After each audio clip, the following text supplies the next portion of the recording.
Hello, намайг Алтай гэдэг. Би хоёр хөтөлбөрийн оролцогч.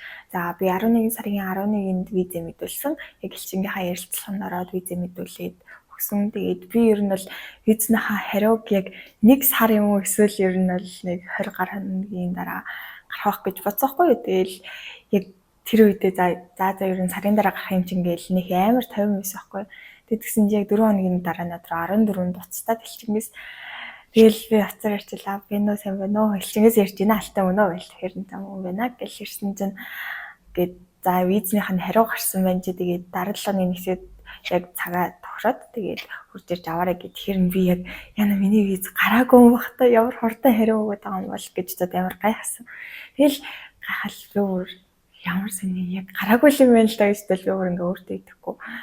Тэгээд за юу ч гэсэн яваад чигээл. Тэгээд өнөөдөр элчин дээр очиод яг очсон чинь виз чинь гарсан байна гэд миний паспортын дээр визээ мандараад өгсөн. Тэгээд одоо л миний сэтгэл бол ер нь нэг тийм одоо хүртэл итгэж өгөхгүй л энэ амар сонин ягаад чи нэг тийм зүүж шиг санагдаад жоохон итгэж өгөхгүй л энэ. Гэтэ гоё наа.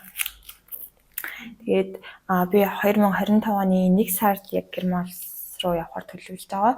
Тэгээд бүгдээрээ 25 онд Германд алцсан.